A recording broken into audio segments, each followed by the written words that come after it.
But I think right now we're seeing the lows. I think the support is 2,000. Does that mean there's some kind of line in the sand where gold can't go below 2,000? No, but I think there'll be tremendous buying, any opportunity to buy it below 2,000. In this finance update, Peter Schiff discusses the recent surge and subsequent drop in gold prices. Contrary to market speculation, Schiff sees this as the birth of a new bull market rather than the end. Despite challenges like Fed rate hikes and a strong dollar, gold has held firm, building substantial support. Schiff believes the recent dip is temporary, triggered by short-term speculators capitalizing on geopolitical tensions. He identifies $2,000 as a crucial support level and anticipates significant buying opportunities below it. Schiff suggests that gold breaking past long-standing resistance marks a pathway to substantial gains, emphasizing that the current price, relative to historical highs, doesn't fully account for inflation. According to him, it's not too late to invest in gold as the potential for further upside remains substantial. With that, let's dive into the video to hear his full thesis. Overnight, the price of gold hit a new all-time record high. We traded just above $2,135 an ounce. And gold has already dropped by better than $100 an ounce below that record high. In fact, earlier today, I think we traded below 2020, so about $115 per ounce drop from last night's high. Now, a lot of people are taking this to mean that that's it. This is some kind of blow off top. This is the end of the gold bull market. I think this is just the beginning. I think the fact that we made a new all-time high, the fact that gold traded above 2,100 for the first time is indicative of a new bull market, not an old bull market that's dying, but a new one that's just been born. In fact, we've spent the last several months building tremendous support for the price of gold, even in the face of relentless Fed rate hikes and tough talk about doing whatever it takes to combat inflation. Gold has held pretty firm, despite what the markets perceive as very strong headwinds with a strengthening dollar and rising yields that are normally perceived as a big negative for gold.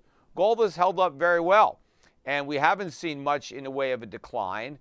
We have had a lot of resistance around the 2,000 level, but we've had a lot of support below 1,900, and gold wasn't really able to be sold off very much because of the overwhelming demand coming from investors. Now, last night, I believe that some short-term speculators who had bought gold took advantage of the gap up. The catalyst was heightened geopolitical tensions in the Middle East, and I'm sure more of that's going to come. But I think traders who are very short-term focused wanted to put those profits in their pocket, because obviously anybody who had bought gold was looking at some good profits, especially if they were levered up last night. So they took profits, and I'm sure there were some shorts who were tempted to try to pick the top of the market, and so they probably sold. But I think right now we're seeing the lows. I think the support is 2,000. Does that mean there's some kind of line in the sand where gold can't go below 2,000? No. But I think there'll be tremendous buying, any opportunity to buy it below 2,000. Because the way markets typically work, what was resistance becomes support when that resistance is taken out. And given the fact that it took gold a long time to really take out this resistance, I think that we've cleared a pathway and there are tremendous gains coming. Remember, we're not that much higher than we were when gold set a record high in 2011. And we barely took out the high that gold set in 2020. But there's been all this resistance since 2011, and I think we've now taken it out. I think the buying has exhausted the selling, and we have significant upside from here. You know, people have said to me, is it too late to buy gold because gold is now at a high? It's not too late. It's still early. And remember, the record high doesn't account for inflation. it doesn't even count for the government's version of inflation, the CPI, which probably only captures half of the impact of inflation. In this next discussion, Peter Schiff provides a compelling analysis of the current economic landscape, emphasizing that gold remains undervalued despite recent market fluctuations. Drawing parallels to historical trends, he points out the stark contrast between gold and the stock market. Schiff believes we're in a setup similar to 1970, but with the United States in a worse financial position. Warning of an impending fiscal crisis, he predicts aggressive money printing by the Fed, anticipating rate cuts and a potential major dollar sell-off. Schiff argues that the Fed's attempts to control inflation may lead to a more significant financial crisis than the 2008 recession, putting the U.S. government at risk of insolvency. So in that respect, gold remains cheap. It certainly remains cheap relative to other assets. Look at the stock market. Look where the price of gold is at roughly 2,000, where you have a 36,000 Dow. You remember back in 1980, at the end of the 1970s bull market, where gold started at $35 an ounce and went over 800, by the early 1980s, gold and the Dow were at the same number, about 800. Now in 1966, when gold was $35 an ounce, the Dow was 1,000.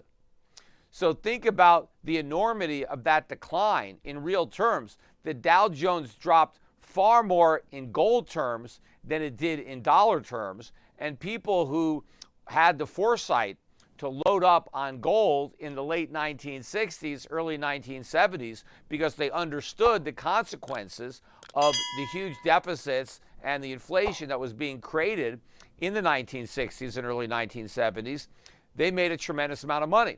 The people who didn't recognize that, who were stuck in the mindset of the Nifty 50 stock market in the go-go 60s, they got destroyed during the 1970s. So I think we're set up similar to the way we were in 1970, only the United States is in much worse shape now than it was then.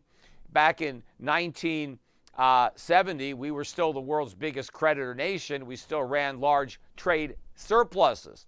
Now we're not only the world's biggest debtor nation, but we owe more money than all the other debtor nations of the world combined. And we have record trade deficits, not to mention record budget deficits and a record national debt. We are careening towards a fiscal crisis unlike we have never experienced. And I think Powell is going to run up the printing presses like we haven't seen before, even more than Ben Bernanke in the original QE days in the aftermath of the 2008 financial crisis. You know, Wall Street is already pricing in rate cuts as early as Q1, Q2 of next year. So the hikes are over as far as Wall Street is concerned, and now the Fed is going to cut.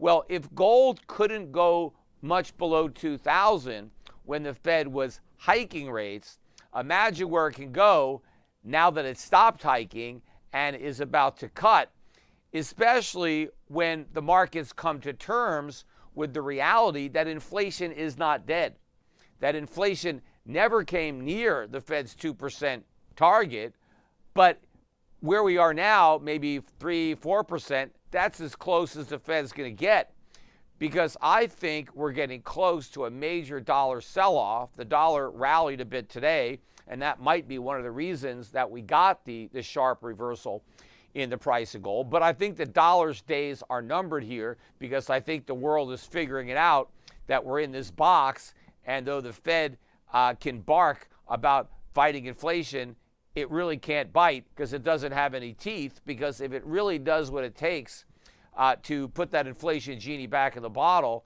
it will create the mother of all financial crises that will make 2008 look like a Sunday school picnic, and it will also force the U.S. government into insolvency. Today's analysis by Peter Schiff has provided valuable insights into the current state of the gold market and the potential for a new bull market. Key takeaways include the recent record high for gold, the temporary drop, and Schiff's belief that this is just the beginning of a new upward trend. He emphasizes the significance of the $2,000 support level and predicts substantial gains ahead. Additionally, Schiff highlights the relative cheapness of gold compared to other assets and draws parallels to historical market trends. As we navigate through these complex economic scenarios, your engagement and opinions are crucial. If you found this analysis insightful, don't forget to subscribe for more updates, like this video, and share your thoughts in the comments section below.